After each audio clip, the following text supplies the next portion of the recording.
Well, good morning everyone. I'm Kaye here. Welcome back to Late Bloomer Garden 2.0 in Tennessee.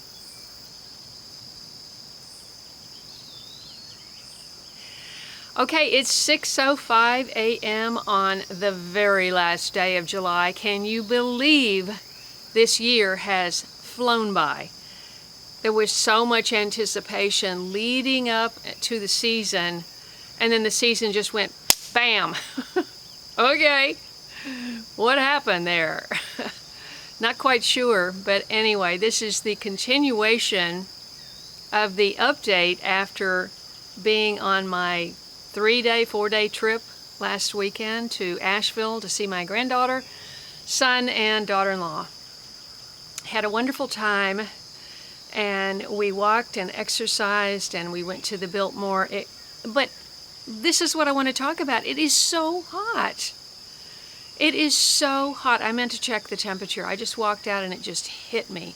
It is foggy over there and sweltering at 6 a.m.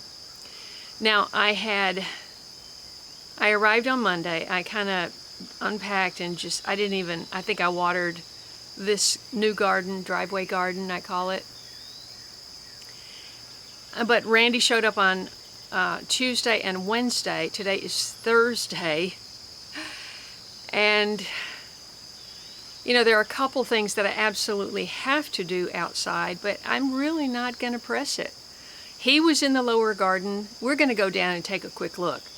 But he was in the lower garden. He did the harvesting, which you saw in part 1. There was corn, and I have to say, just being honest, it wasn't the best corn I've ever eaten, and it may just be because it didn't get enough rain. And so I don't know how that bodes for that corn in the side garden, because there's been even less rain with that. But anyway, yesterday we got the butterfly bushes, which I mentioned in part 1. We got those planted up on the, let's see. Are you my Sphinx? DJ, is that your point? Is that your spot? Yeah, I think so. I think so. Just want to see the new plantings over here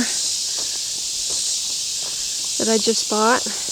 Okay, butterflies. Cue the butterflies. That's looking better.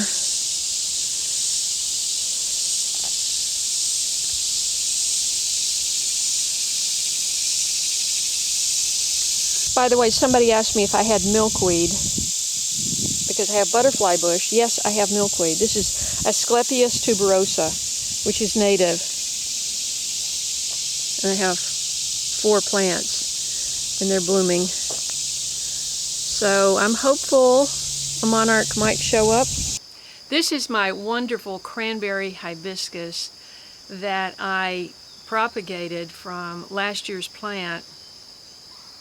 And I've kind of lost track now of, I guess I just took some branches off that and kept them in water for months. I don't even remember.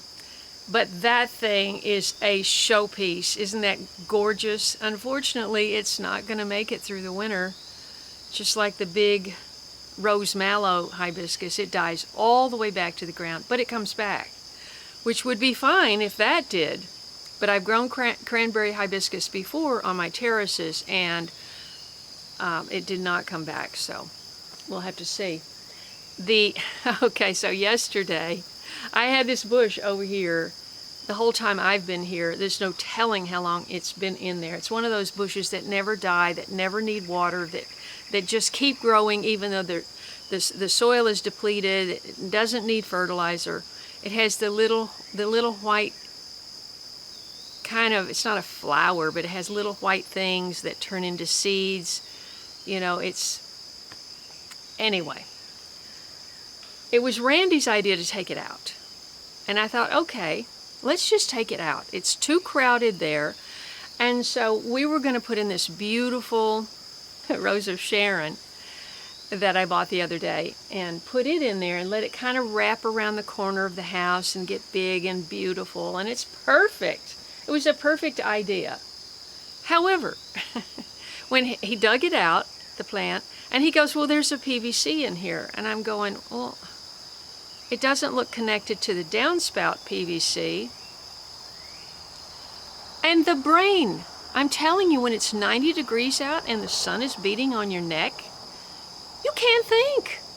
The radiation from the sun is so intense, and my brain, you know, I didn't build the house, so I didn't immediately remember that that was the electric line that goes to my shop, but I should have. I've never seen it, but I should have known that, instantly known that that's what that was, because I have power over there and it comes from the house. Oh my goodness. So he's digging away and I'm going, well, maybe we could just cut it. No, we didn't. Okay. You know, the hole is crowded enough as it is because there's concrete around it. And there's some talk of maybe me repouring that and putting in a ramp.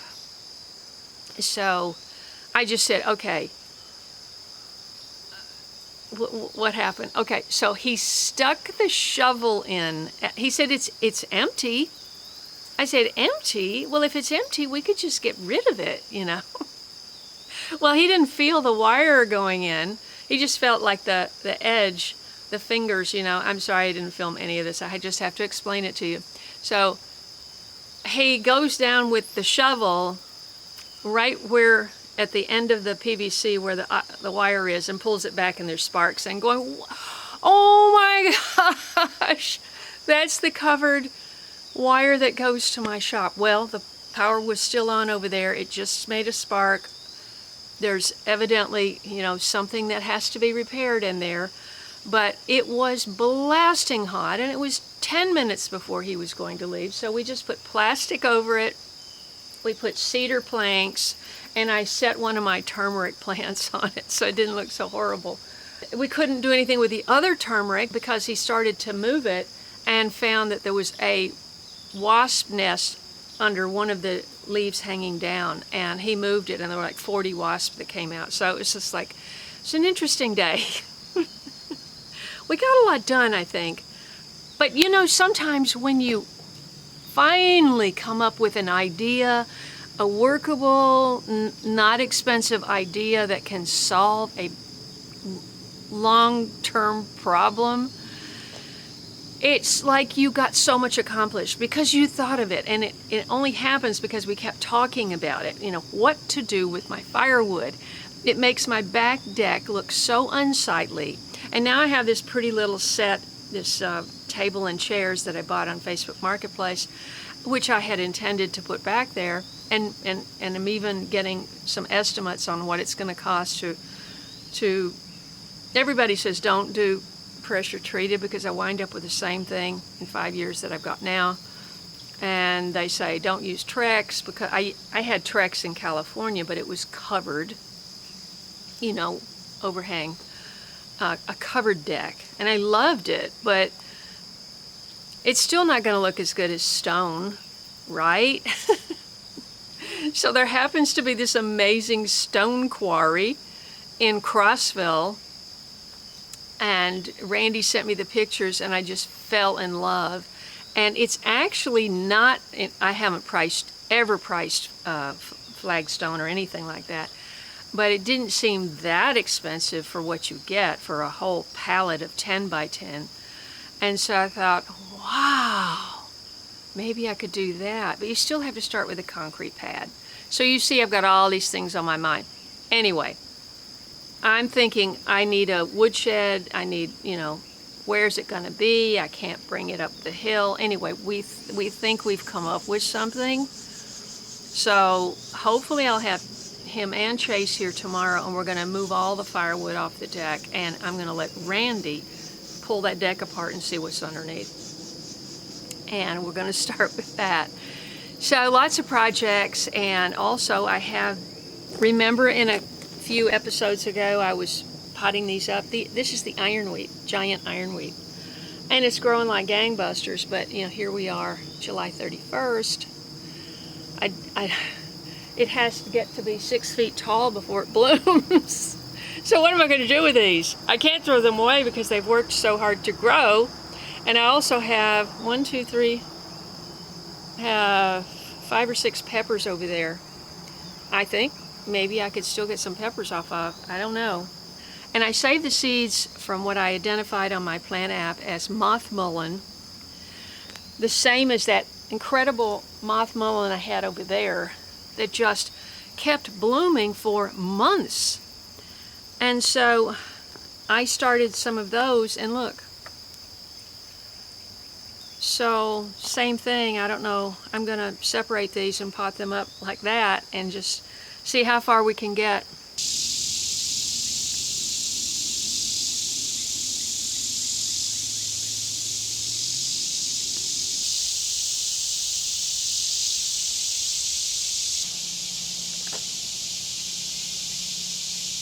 And then take a look at what I did in the side garden and the condition of the side garden yesterday.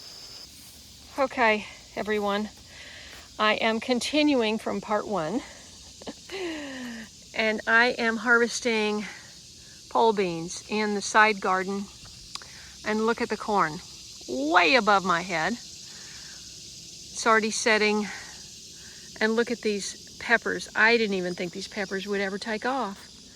This is lamb's quarters. I've got that all through here. Not worried about that. This is lady's thumb. I'm worried about that. But look at these gorgeous peppers. And they make little, I thought they were going to be upright, but they're going to be hot peppers. I'm just quite sure of that. It's called Aji Mango. Lamb's quarters. This is all butternut, except for that. The spotted leaves are the trombacino, and there's one right there. Unfortunately, that one grew down into the ground and the tip is rotten. But I have several butternuts in here. I can see one from here. Kind of hard to get in here. There it is.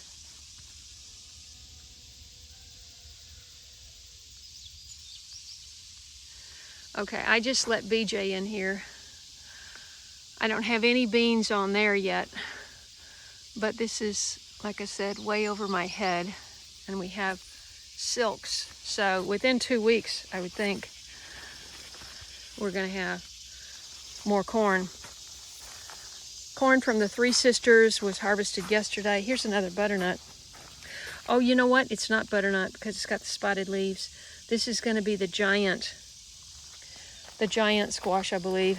Let's see if it came from this direct. Yeah, see the vine in there? There's the vine.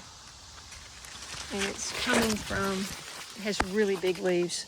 It's coming from, hey BJ, coming from over here. Again with the spotted leaves. And all of this horrible weed here, which is also medicinal because so many are. This is goosegrass. Absolutely impossible to pull out with your hand unless it's, you know, rained about 5 days.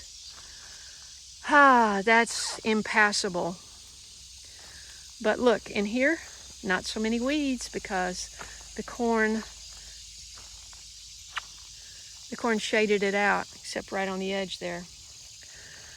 At this point, it's impossible to deal with weeds until we have a few days of rain. So I'm just focusing on, oh look, this is grass that's tasseling. This is late bone set. We don't need that in here. Got plenty of oh, I can't get it with one hand. Nope, can't get it with one hand. Late bone set. Got plenty of that in the side yard.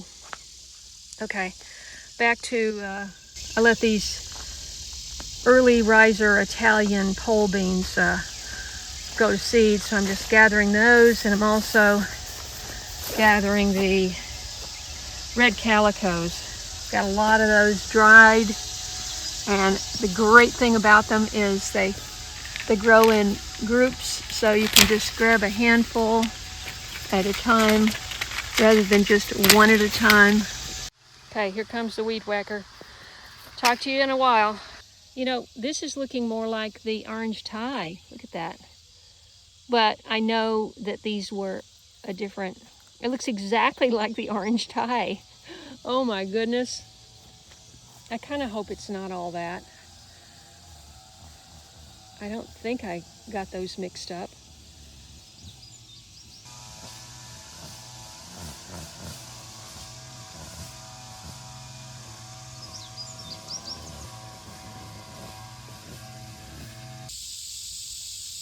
Okay, I have made a little progress on picking the beans, and he's made quite a bit of progress on the weeds. Outside has been done, but this goosegrass, when I first started seeing this coming up, my heart sank. This stuff, you cannot pull it out with your hands. Look, and we did not tie the bottom of this because you can't keep raccoons out anyway, so all this fence does is keep out deer. And so when I saw this coming up, I thought, oh dear. So he's going to try to cut some of this back, but the base of it, look at the base of these things. It's crazy.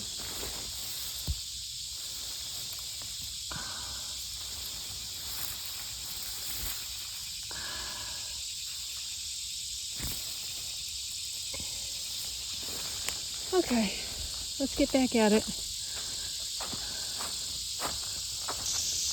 BJ, thanks for hanging with me.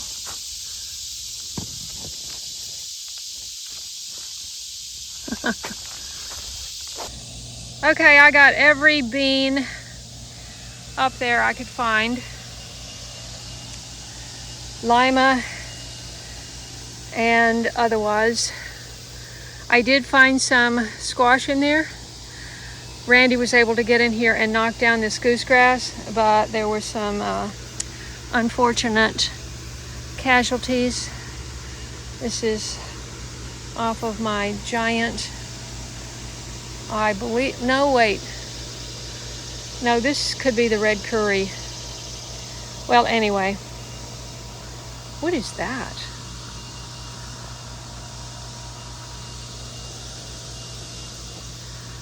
Huh. I have a pumpkin, a red curry, the giant, tromboncino, and butternut in here. Yeah, I went a little overboard.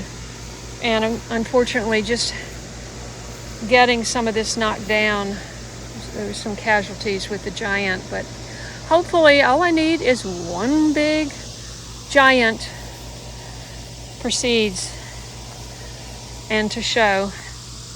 So anyway, we made a dent, and it's hot. I'm tired. BJ, let's go. She's in the corn where it's cool. Okay. Okay, well, what's left to do is to go down to the lower garden. However, all right, let's just do it. I hate to, but let's go do it. We have to do it, right? Well, I'm way down here because I wanted you to see how tall the sunflowers are. And that's downhill of me, so you can see that I don't even want to walk in there. There's just no telling. Remember the video where Randy weed whacked all that? It needs it again. Yeah, and I don't know if there's any cushaw squash in there or not. That's the same thing happened last year. I just didn't have the time to maintain that. But just when the first year my Crepe Myrtle is looking good, we did a deep pruning last year, or was it in the spring? I can't remember. It was either in the fall or the spring. And this is the first time that it's come back, and it's really pretty, especially the lilac one. And I saw on Native Plant Talk. I love that channel. I recommended it before on my community page. He is in Alabama, but he studies, he's a native plant specialist in the Southeast, and he is trying to restore native plant habitats from his yard to open spaces to meadows, a lot of things. Great channel, Native Plant Talk. And he was saying that crepe myrtle is not native, it's from Asia. And I'm going, oh. So he was cutting down his crepe myrtles, and I'm going, oh, finally they look good. And he's cutting his down, and I'm going, oh, okay. Anyway, let's head over and take a closer look. This is the prettiest one. There's not as many blooms on the red and the, it's kind of a coral, or it's just a different pink, I think, more of a rose pink. This is lilac. But, you know, they don't get any irrigation at all, and so they're not taking up a lot of space. And if I wanted to plant native dogwoods, I have plenty of room for that. However, I planted 3 osier dogwoods, red osier dogwoods, that were gorgeous because they have a red stem, a trunk, branches, and you know, I love red. Anyway, they did terribly down in the lower side yard, and I don't know if there's a black walnut down there. I don't know if that had anything to do with it. It wasn't close, but, and it's also below the septic field. I don't know if that had anything to do with it. So anyway, I think I have a casualty right here in the front yard, and I don't know why. My redbud tree, which was gorgeous, is now, all the leaves are brown. All the leaves are brown and the sky is gray. And it's only the end of August. I mean, the leaves should just drop, not turn brown. You know, it's the strangest thing, that really huge Mexican sunflower, the darker green beside the regular sunflower, doesn't have any blooms on it. And it's 6 to 8 feet tall. Well, no, it's got to be 8 feet tall. And the Mexican sunflowers I planted on either side of it are loaded. What do you think happened to this redbud tree?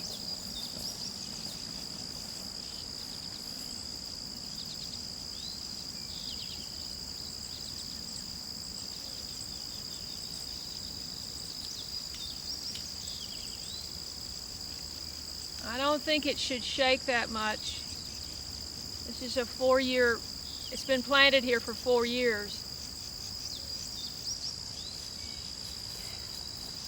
But I want you to take a look at the trunk.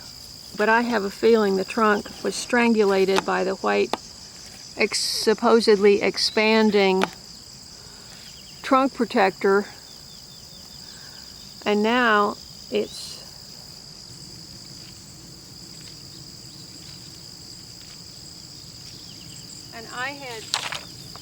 I had this on it, which gave it more airflow. I took the other one off several months ago and didn't realize the thing is supposed to expand. This white plastic that goes around like that to protect the trunk from the deer. Anyway, I took it off and I put these on because this is what I have on everything. And it's loose and it's perforated, so there's some airflow. But when it started looking bad, I took that off too. I don't know if it can be saved. While we're here, we'll just take a quick pan shot of the meadow. I've got a few Coreopsis and brown-eyed Susans. Maybe only brown-eyed Susan. Actually, I don't see any blooming Coreopsis. It's so dry and so hot, even the late bone set looks spent. I planted a giant ironweed and 3 Joe Pye weed in here because Joe Pye likes to be with tall stuff because it gets tall. Well, I don't see it at all. And so what we have are a few Black-Eyed Susan. Those are all the Coreopsis. They're going to drop a zillion seeds, and that's fine with me. This is, well, this is Queen Anne's lace, and that's probably going to have to come out. All these brown clusters are common yarrow, so they've got a zillion seeds as well, and I'm actually afraid to look under there. It's been interesting. The elderberries are probably going to be harvested next week. They're covered in red nylon silky bags. Okay, we'll just take a couple of pan shots of the lower garden. This is the upper part of the lower garden. And the rattlesnake pole beans are the yellow in the foreground, and I've got tomatoes and cucumbers and cool season stuff under that black shade, but I think it all got eaten, I'm told. The okra looks good. Of course, okra, it's hard to kill okra if you get it going. The late planted kabocha squash has the mothball water beside it to keep away the squash bugs. It's hard to breathe, it is so muggy. On the arched trellis is Sweet Annie. It just went all the way up. I lost control over it. All of the sunflowers on the other side are pretty spent. Let's walk down and catch the other end. Okay, I really need to be in there watering. I've got peppers in there on the other side of the okra. The zinnia still looks good. Looks like there's quite a few weeds in the sweet potatoes and a lot of weeds in the beans, and the only pumpkin that I have, these make the blue-gray color pumpkins, and I'm sure I need to be in there watering, but all the squash that was on these mounds here, that's done. I'm sure there's a few cucumbers and tomatoes in here. But all in all, it's just beaten down from the heat, you know. I've got a pretty zinnia, volunteer zinnia in there. And this is a combination of weeds, watermelon, and melon. So, wow. I need help. More help. Oh boy. Okay, so this is my pear tree, and this is my only hope of getting a fruit. They're still hard. Uh-oh. That's bad, I guess. The thing was loaded, and now I see about 5. You see, I have this on all the trees after taking off the other stuff. But there's cobwebs in there.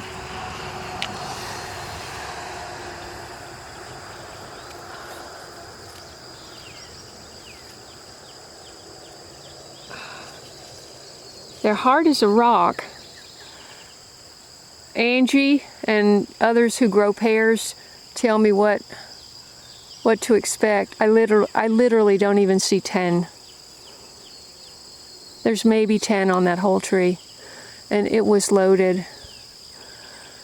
But I'd be happy with 10 pears. I really would, since I haven't gotten any other.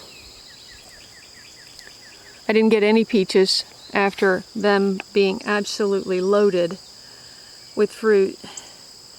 That looks like it needs a really severe pruning job come time. And that's an apple tree that just never has done anything. And that's another pear tree. But it didn't even put any fruit out. So let's end up on a happy note. This red crepe myrtle is so pretty. Hey, if you're new here, I hope you subscribe to my channel. I cover gardening, one-pot meals, plant medicine, gardening with cats, and so much more here on my large property in Tennessee after having a tiny urban garden in California. If that interests you, I hope you subscribe, click the bell for notifications, scroll down and click all so you won't miss an episode. So I am here with my flower garden behind me, which is completely overgrown, but you know, there's beauty. There's beauty behind me because there's sulfur cosmos, zinnias, sunflowers, Mexican sunflowers. Next year, my plan is to just put this whole thing in flowers, no vegetables, and just let it go. And not have to worry about it. Sort of like the meadow, you know. I mean, I will plant it because the meadow's planted. But after that, I'm just going to let it go and see what happens. And just remove that big responsibility. I have tomatoes in here, I have squash in here, and it's too much. And so, thank you so much for joining me for part 2 of the garden update after getting back from my trip. You know, butterflies are on my mind now. We're at the end of the season with so many things. Yes, a lot of people are planting fall gardens. Me, no, I've still got sweet potatoes. You see all those sweet potatoes. I got to deal with all of that, and okra and melons, watermelons, and then I've got the whole side garden. But I did get, from yesterday, I got all of those beans shelled last night. So I have a little, well, I'll show you. What do you think? You want some beans?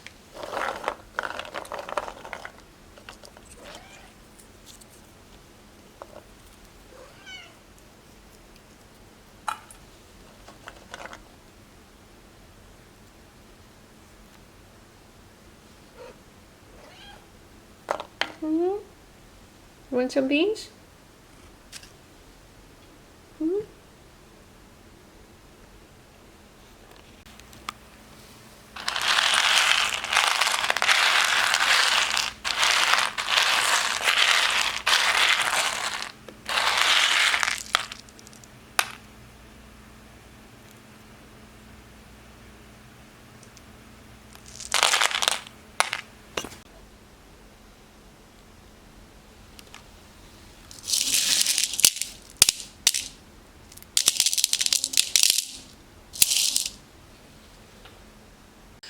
I've decided to call it the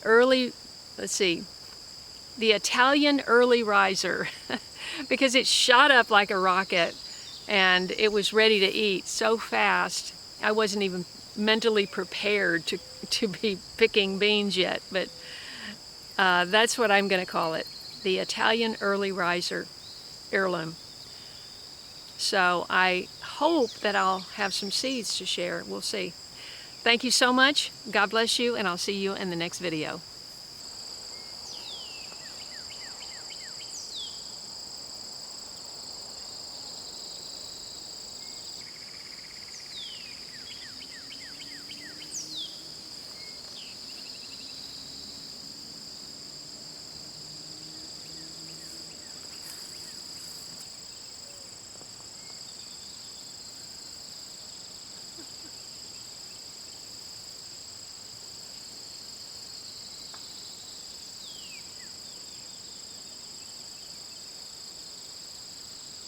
Or what I could do is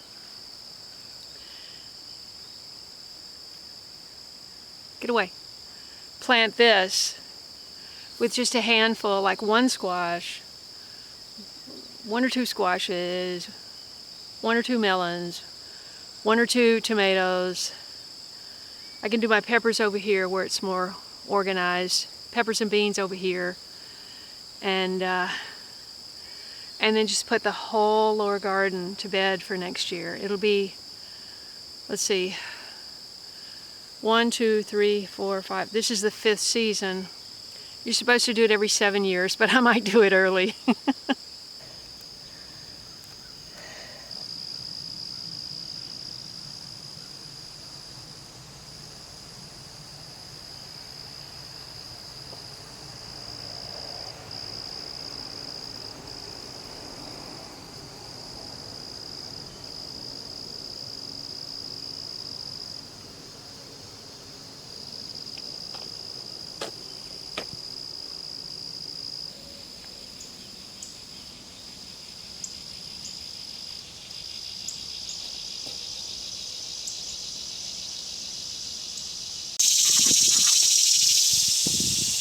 Okay, is this the blue swallowtail or the spice bush? That is my question.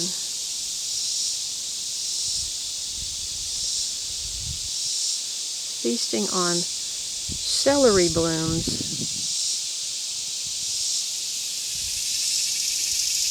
You're welcome. You and all of your friends.